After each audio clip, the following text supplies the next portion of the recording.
They built an empire. They were kings of American beer. They made millions. And then it was all gone. This is the story of Peter Ballantine, the immigrant who rose to the top in the dynasty that dominated for decades.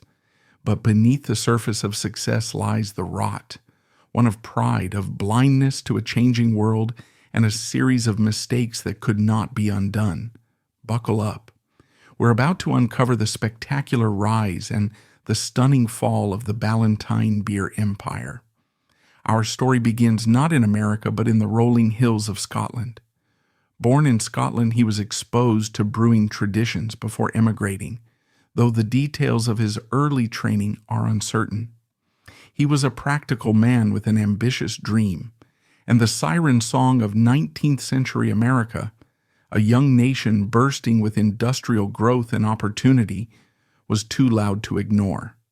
After arriving in America and honing his craft, Peter's eyes turned to the nation's industrial heartland, Newark, New Jersey. In the 1830s, Newark was a crucible of industry, a city of foundries and factories powered by hard-working immigrants from Ireland, Germany, and Britain. At the end of a long day, these workers filled the city's taverns, yearning for a familiar taste of home. Peter Ballantine, with his Scottish heritage, knew exactly what they wanted: the rich, traditional English-style ales and porters they had left behind. He didn't just see a thirsty city, he saw a market waiting to be conquered. In 1840, on the banks of the Passaic River, he lit the spark that would become an empire. The location was no accident. The Passaic provided not only the crucial water needed for brewing, but also a vital transportation artery to move raw materials in and finished barrels out. His initial years were likely a struggle, competing with dozens of other small-scale brewers in the area. But Peter possessed two key advantages: an unwavering commitment to quality and a shrewd business mind. He refused to cut corners, using only the finest barley and hops he could procure. His ales quickly gained a reputation for their consistent quality and robust flavor, standing out in a market where standards could be wildly inconsistent. The pivotal moment came in 1845.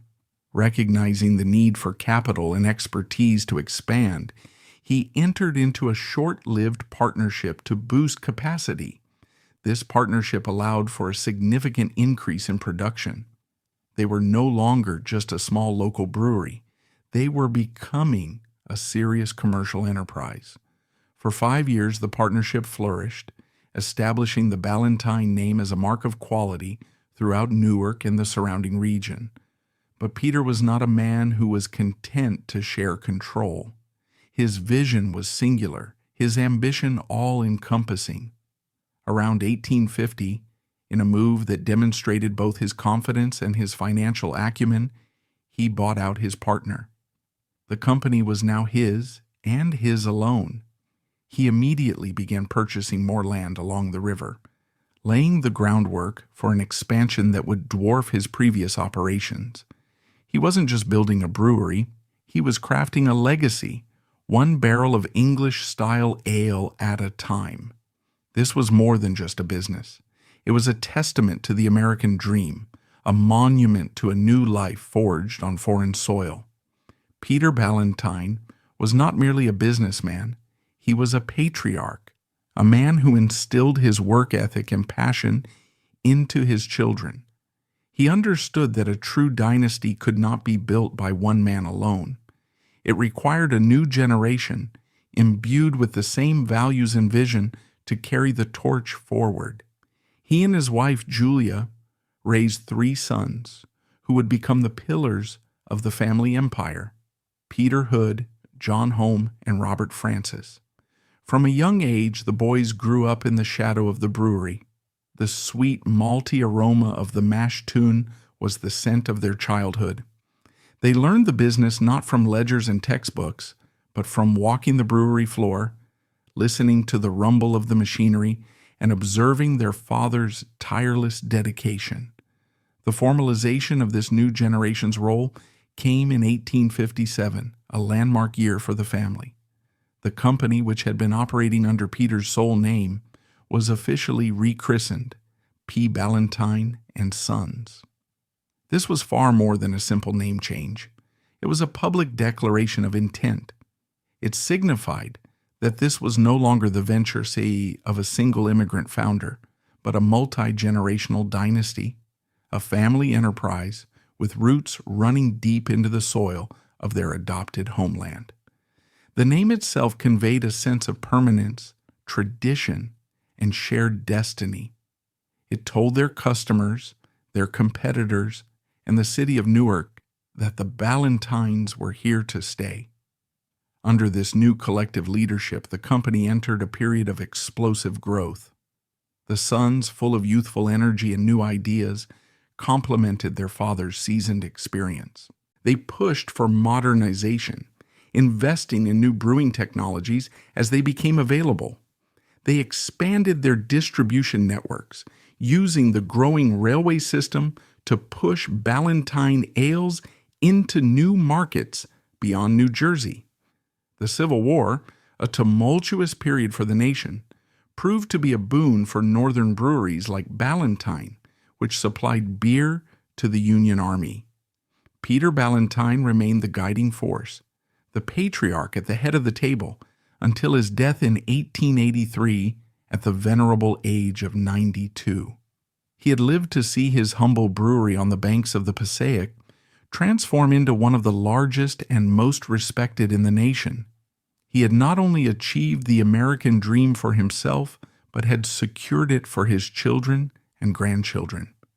Upon his father's death, Robert Francis Ballantine, now a seasoned executive in his late 40s, naturally stepped into the primary leadership role.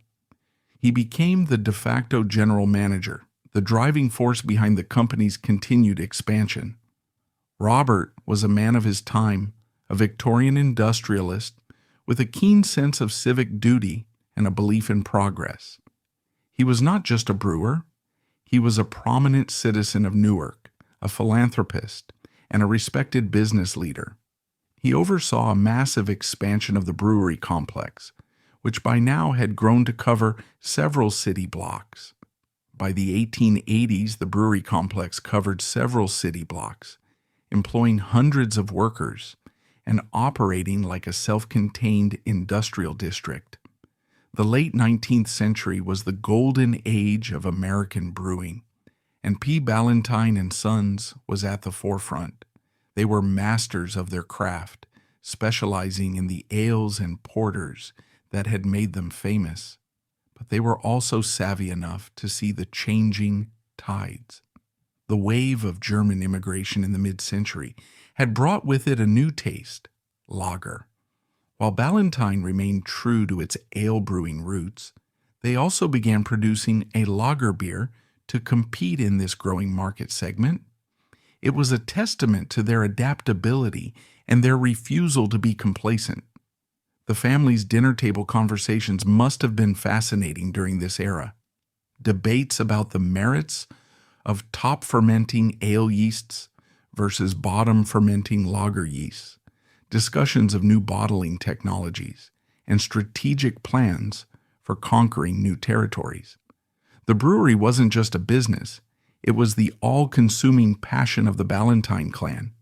The story of Ballantine is also a fascinating study in the evolution of family leadership and how a dynasty adapts to the inevitable passage of time.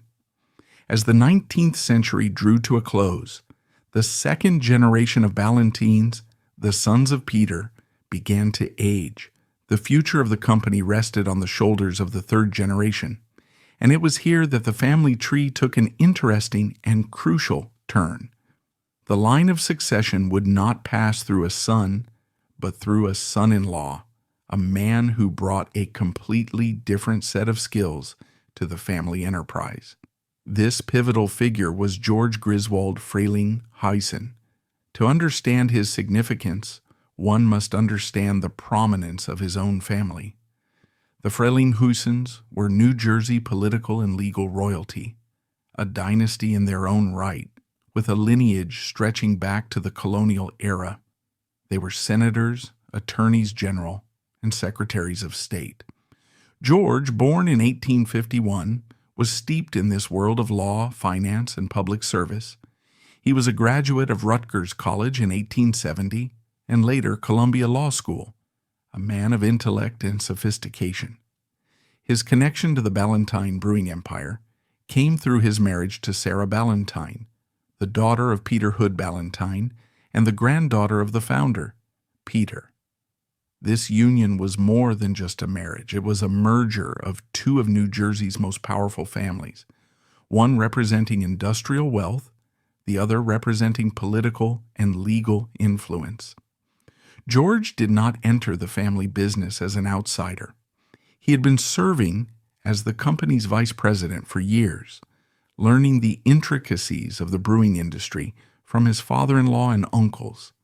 He was a trusted advisor, a steady hand whose legal expertise was invaluable in navigating the increasingly complex world of corporate law, labor relations, and government regulation. When Robert Francis Ballantine, the last of the founder's sons, passed away in 1905, the mantle of leadership passed to George Griswold Frelinghuysen. At the age of 54, he became the new president of P. Ballantine and Sons. This transition was seamless, a testament to the family's careful planning. It marked a shift from the hands-on brewmaster founders to a new era of professional, strategic management. George was not a brewer by trade, but he was a brilliant administrator and a far-sighted strategist. He understood that to compete on a national stage, the company needed more than just great beer. It needed a sophisticated corporate structure. Under his stewardship, Ballantine's ascent continued its remarkable trajectory. He brought a lawyer's precision to the company's operations, streamlining processes, optimizing finances, and protecting the company's assets and patents. He oversaw the final great expansion of the Newark Brewery, transforming it into a marvel of industrial efficiency. It was during his tenure that the company's scale became truly staggering. Let's pause to consider a truly astonishing fact from this era. By 1879, even before George took full control, but during the period of his rising influence, P. Ballantine and Sons had become the sixth largest brewery in the entire United States. Contemporary reports suggest their production even surpassed the then still growing Anheuser-Busch. Today, that seems almost unbelievable. Anheuser-Busch, the global behemoth, was once dwarfed by the family-run ale brewery in Newark. This single statistic speaks volumes about the power, the quality, and the market dominance that the Ballantine family had achieved. They were not just a New Jersey brewery, they were a national force. Their success was built on a foundation of quality ale, a product that appealed to the tastes of the established Anglo-American population, particularly on the East Coast. Anheuser-Busch, in contrast, was pioneering the lighter, crisper lager style, a taste that would eventually conquer America, but in the late 19th century was still primarily associated with the German immigrant community. For a time, Ballantine's traditional approach reigned supreme. They were on top of the world, an unshakable dynasty, a testament to 3 generations of hard work and brilliant leadership. The future seemed limitless, a golden age stretching out before them.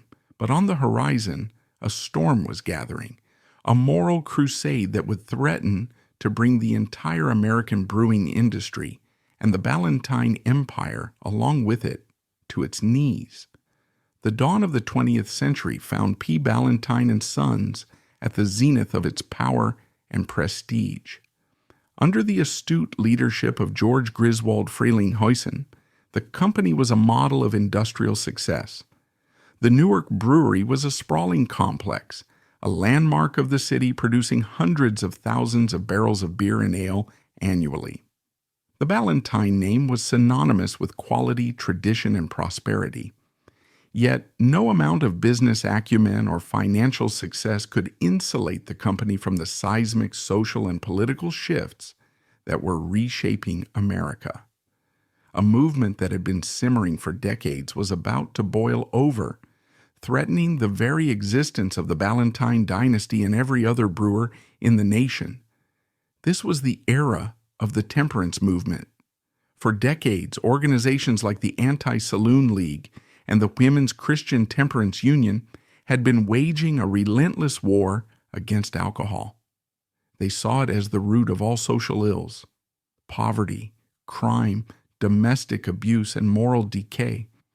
Their message, amplified in churches, town halls, and political rallies across the country, was simple and powerful. To save America, the demon rum must be destroyed.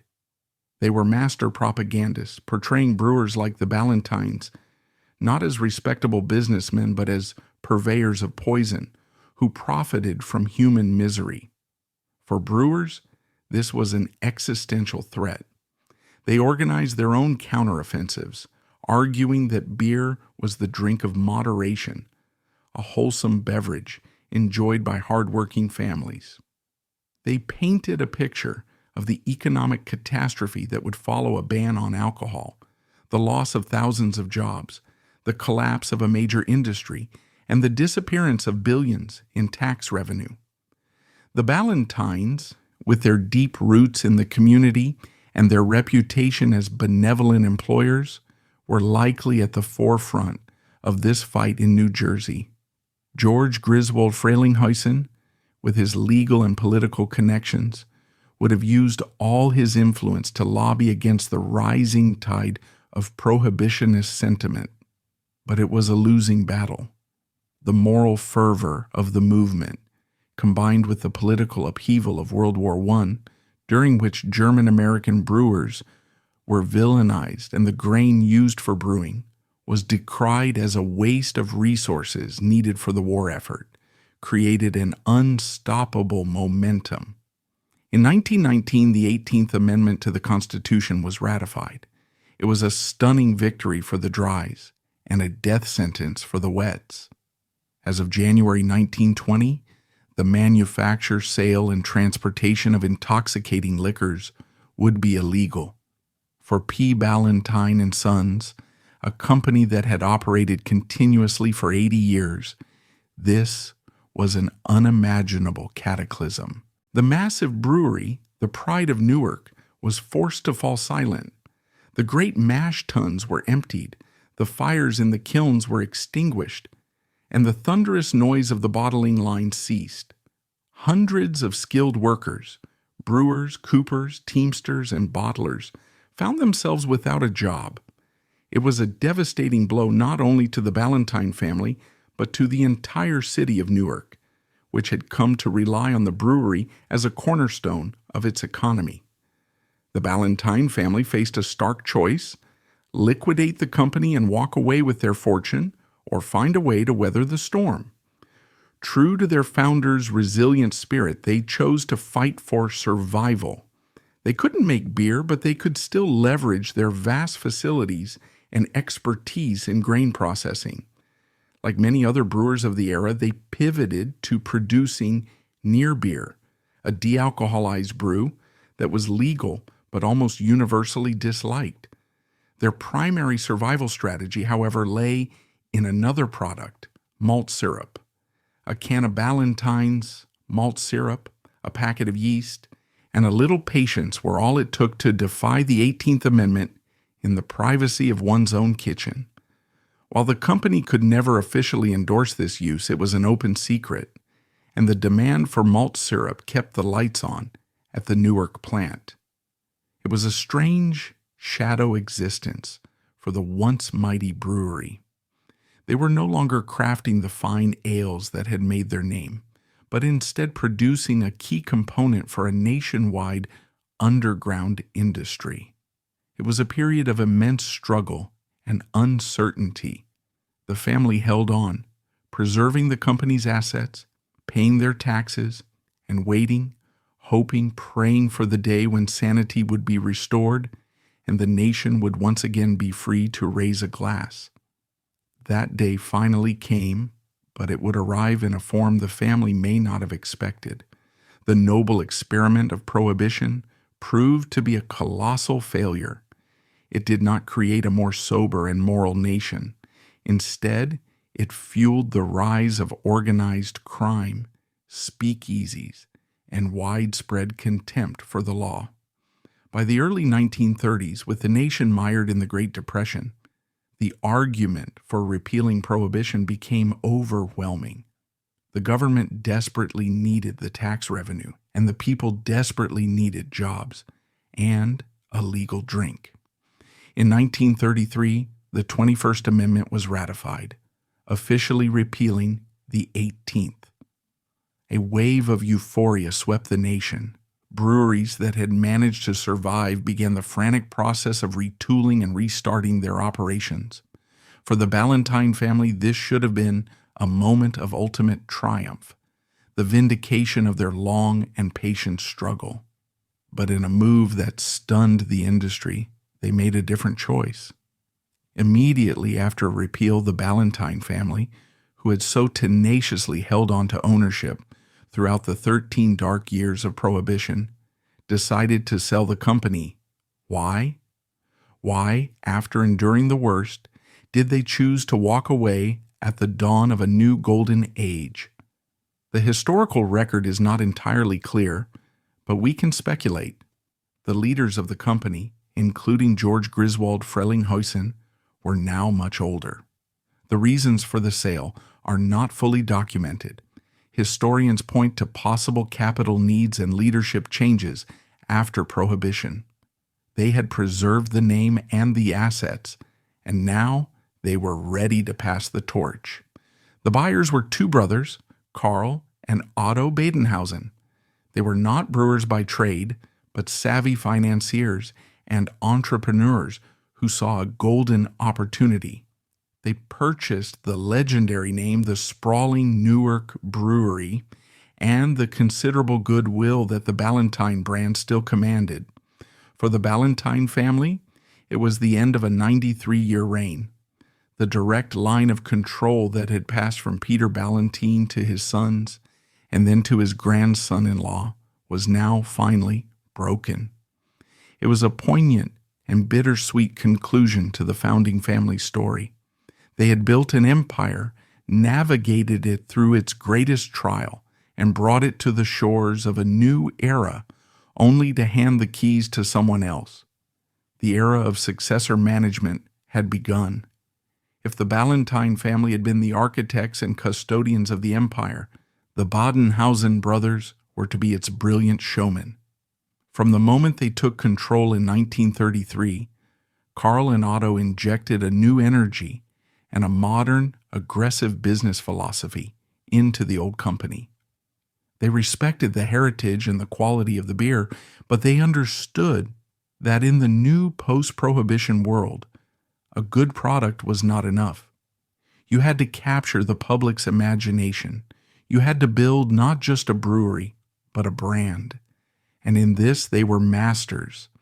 The period from the 1930s to the 1950s would become Ballantine's true golden age, a period of unprecedented growth and cultural dominance that even the founding family could scarcely have imagined. The Badenhausen's first order of business was to get the Newark brewery back online, and they did so with remarkable speed and efficiency. They invested heavily in modernizing the plant, installing state-of-the-art brewing and bottling equipment. They rehired skilled brewers, many of whom had worked for the company before Prohibition, ensuring that the quality of the beer remained true to its heritage. The flagship products, the robust Ballantine XXX Ale and the crisp Ballantine Lager, were soon flowing out of Newark in vast quantities, quenching a national thirst that had been suppressed for over a decade. But it was in the realm of marketing and advertising that the Badenhausens truly distinguished themselves. They embraced the new media of their time with a passion and creativity that left their competitors in the dust. They understood the power of radio, sponsoring popular programs, and filling the airwaves with catchy jingles that embedded the Ballantine name in the national consciousness. Their print ads were clever, colorful, and ubiquitous, appearing in magazines and newspapers across the country.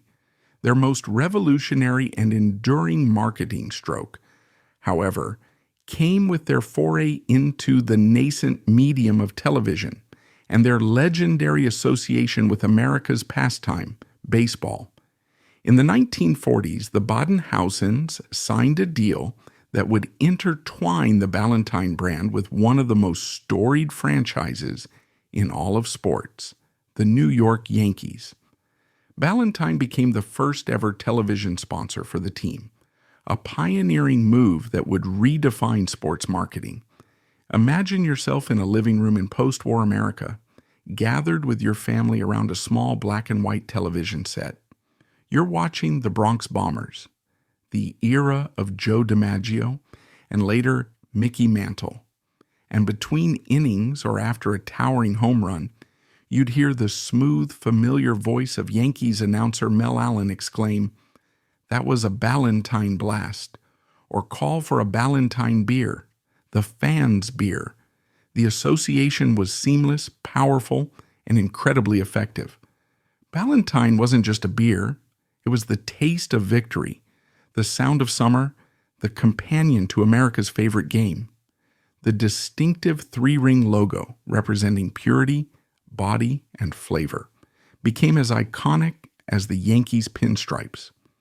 This sponsorship, which ran for decades on both radio and television, was the engine of Ballantine's spectacular growth. It propelled the brand from a regional East Coast powerhouse to a truly national name.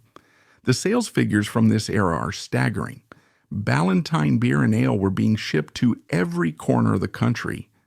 The company grew to become one of the largest private corporations in the United States.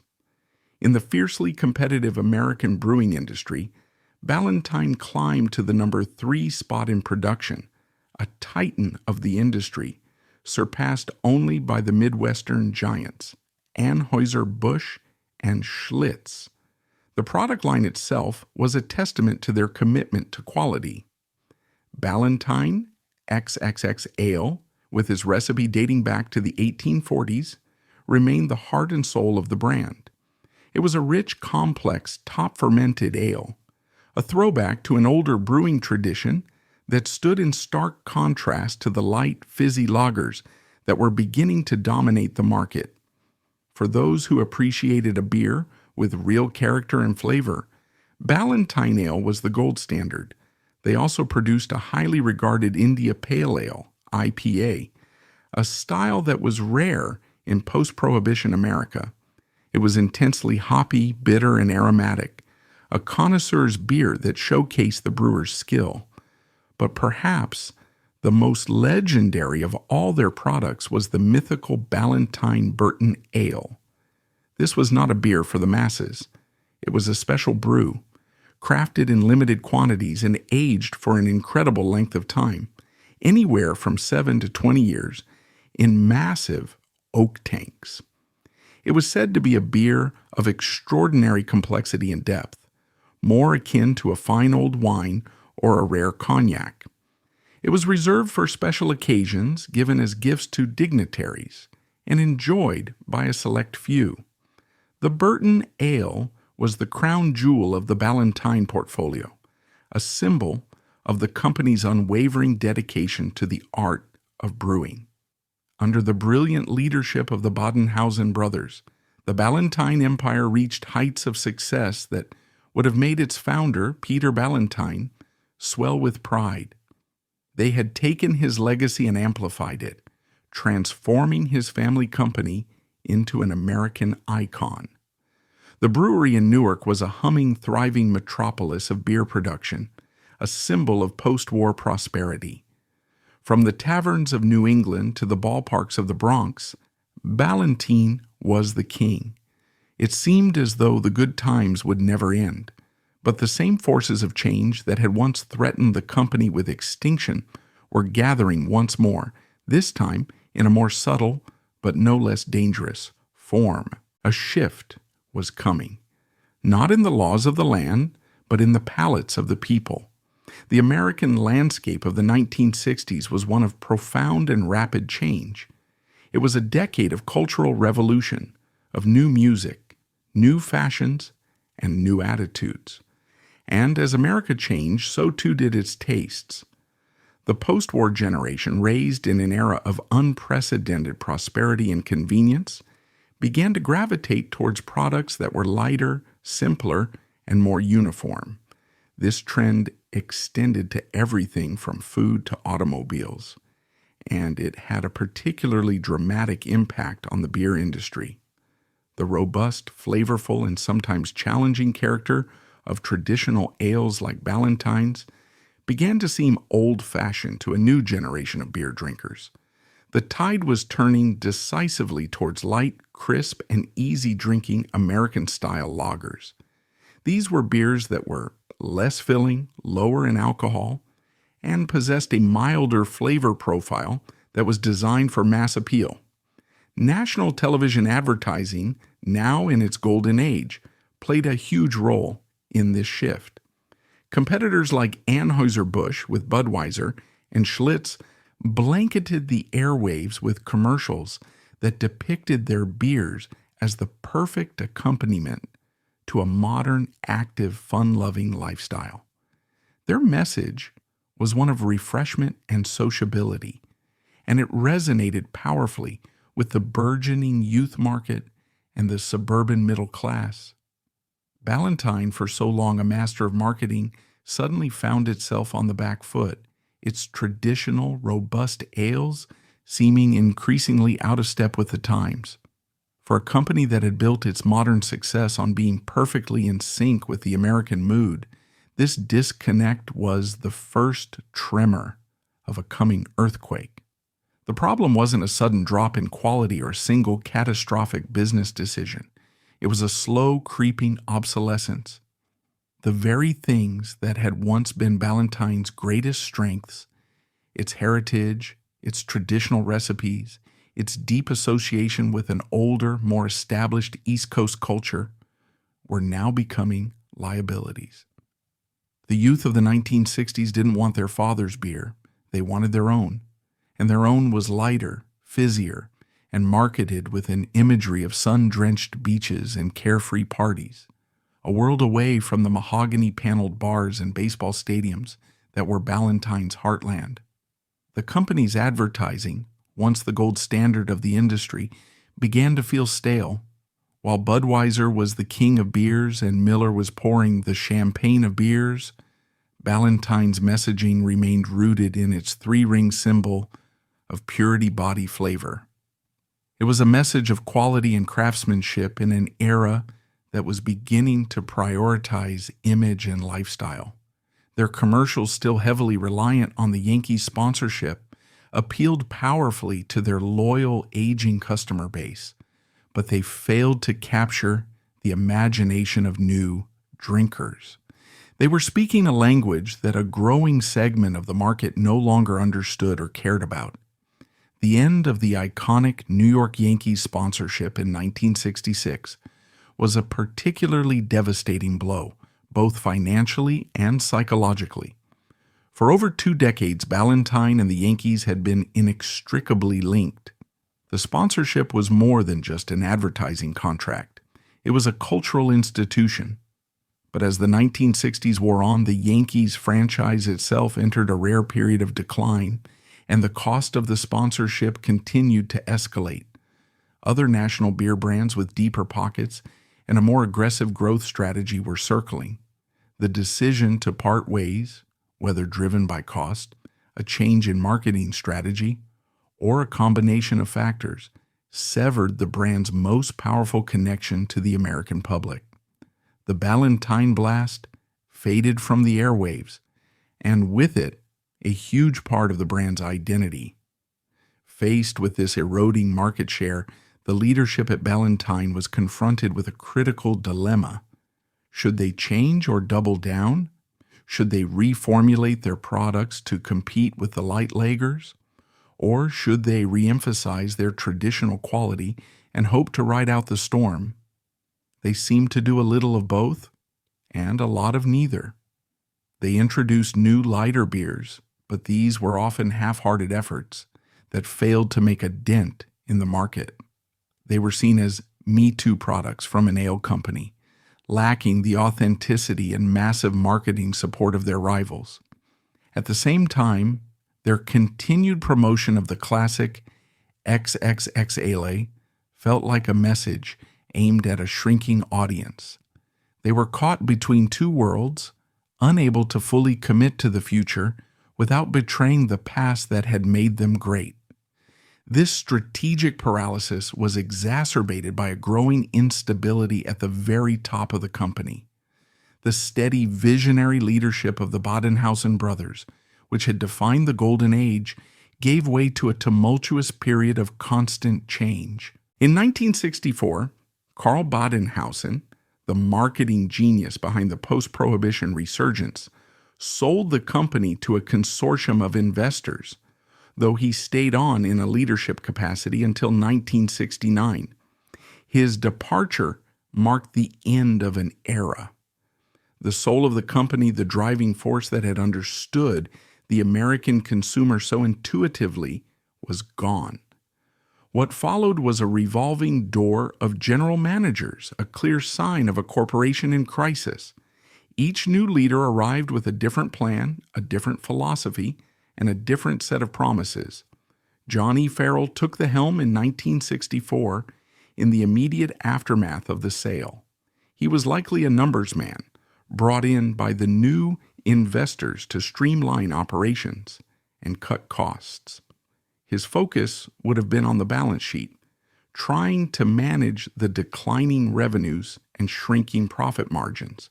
But cutting costs can only take you so far when your fundamental problem is a collapse in consumer demand. A company in need of bold creative marketing and product innovation was instead being managed for austerity.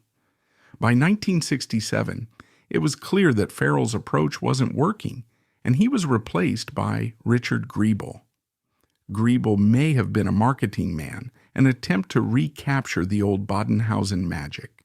We can imagine him launching a flurry of new advertising campaigns, trying to find a message that would resonate with a younger audience. Perhaps there were ads featuring young people, attempts to associate Ballantine with the new music and culture of the time. But these efforts would have likely come across as inauthentic, the corporate equivalent of a dad trying to use teenage slang. The brand's image was too established, too old school, to be convincingly repackaged for the Woodstock generation. The slide continued. 2 years later, in 1969, the company's instability reached a fever pitch.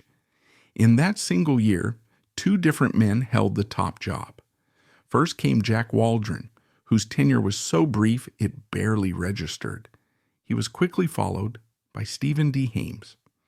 This rapid succession of 4 different leaders in just 5 years painted a picture of a company in utter disarray.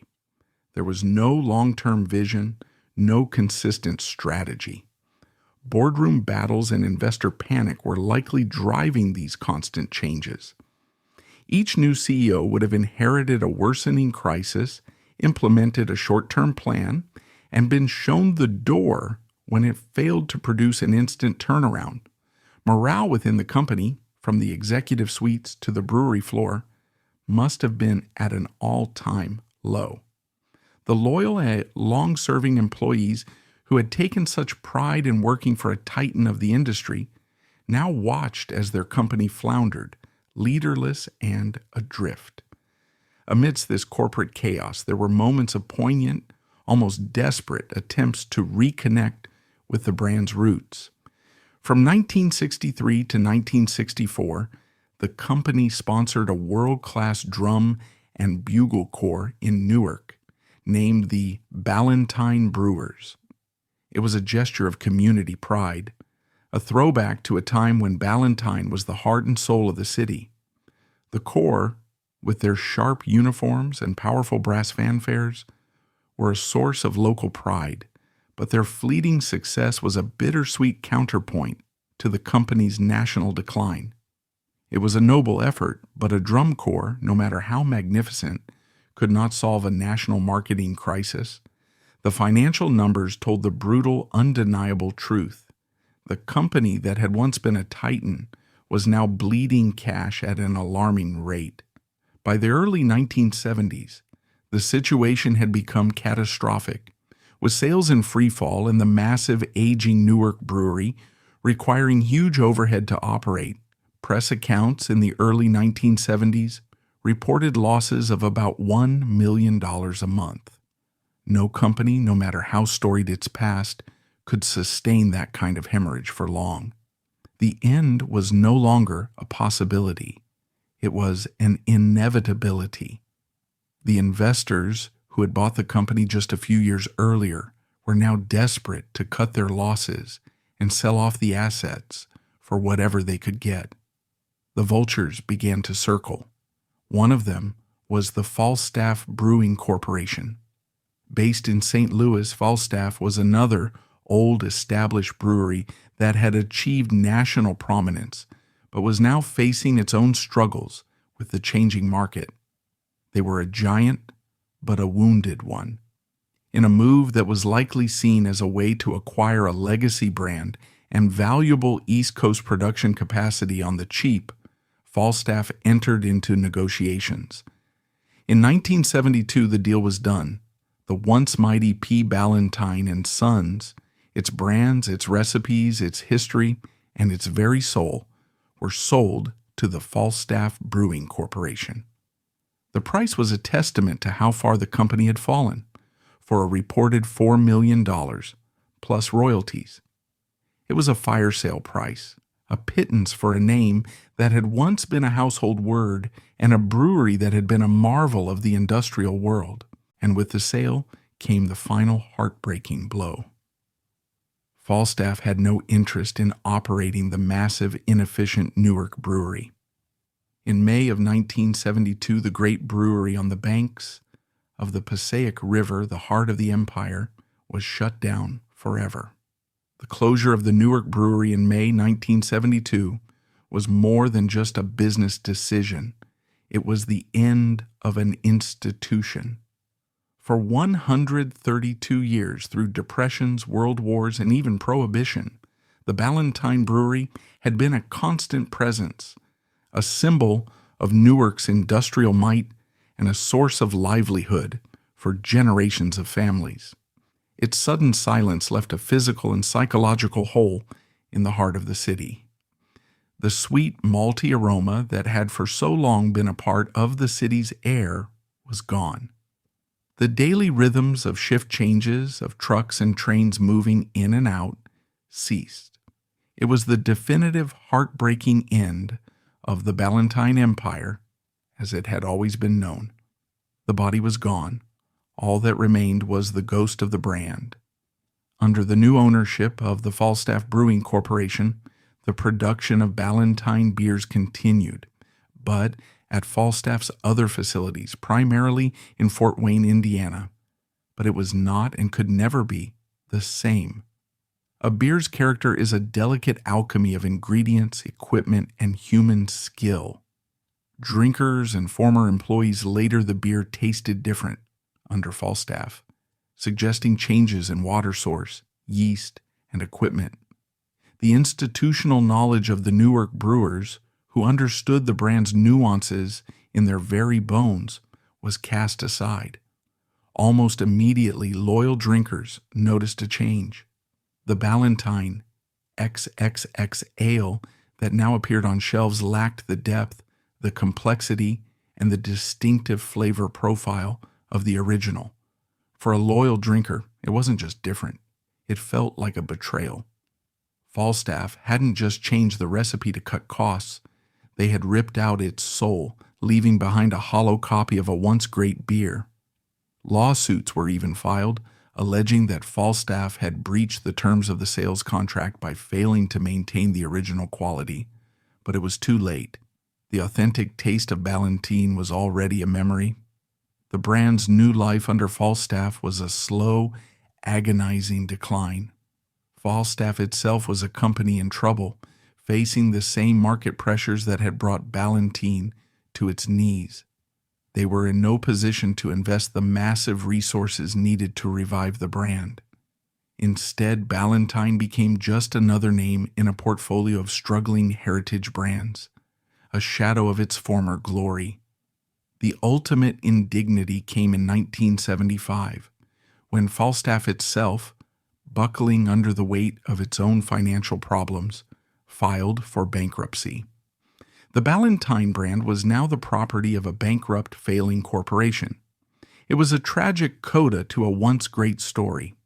In 1985, as part of the dismemberment of the Falstaff empire, what was left of Ballantine, the name, the logos, and the reformulated recipes, was sold to the Pabst Brewing Company. For many historic American beer brands, being acquired by Pabst in the late 20th century was the final stop before oblivion. Pabst had shifted its business model from being a primary brewer to being a holding company, a sort of brand manager for the ghosts of America's brewing past. They specialized in acquiring the rights to beloved old names and then contracting other breweries to produce them as cheaply as possible. Under Pabst, the erosion of the Ballantine legacy was completed. The original recipes were now definitively lost, existing only in the memories of a dwindling number of old brewers and drinkers. The formulation of the ale was changed again and again, each time moving further from the original, reducing the bitterness, the alcohol, and the aroma to suit a generic mass-market taste. The once celebrated Ballantine IPA, a beer that had been a pioneer of the style in America, quietly ceased production altogether in 1996. The rest of the product line had long since vanished. All that remained was the flagship XXX Ale, a name on a can, a product that bore little resemblance to the beer that had built an empire. For years, it seemed that was how the story would end. A once mighty name reduced to a bargain shelf beer, its heritage all but erased. But in a surprising and poignant twist, the story took one last turn. In 2014, Pabst, now under new ownership, with a renewed interest in the history of its brands, announced a remarkable project. They were going to resurrect the legendary Ballantine IPA. Led by brewmaster Greg Deuce, this was not a simple marketing ploy. It was a serious act of historical and culinary archaeology. With the original recipe lost to time, Deuce and his team embarked on a process of reverse engineering. They hunted down old bottles of the original IPA for chemical analysis. They pored over historical brewing records and tasting notes. Most remarkably, they sought out old-timers who could still remember the authentic taste, using their faded memories to piece together the flavor puzzle. They also experimented with recreating the long-aged Burton ale style, drawing on limited historical notes. The revived beers, produced in limited quantities at a craft brewery in Cold Spring, Minnesota, were a noble effort. By all accounts, they were excellent beers, a credible and respectful homage to the originals, but they also served as a bittersweet reminder of what had been permanently lost. A recreation, no matter how skillful, can never be the original. The soul of the beer, so deeply tied to its home in Newark, was gone forever.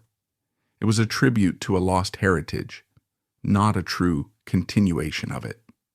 In that same year, 2014, the Pabst Company itself was sold for around $700 million to Blue Ribbon Intermediate Holdings, a partnership between American entrepreneur Eugene Casper and TSG Consumer Partners.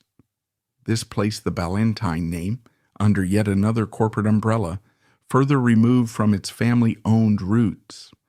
A year later, Casper floated the idea of building a small brewery in Newark, a tantalizing hint of a possible homecoming for the prodigal brand.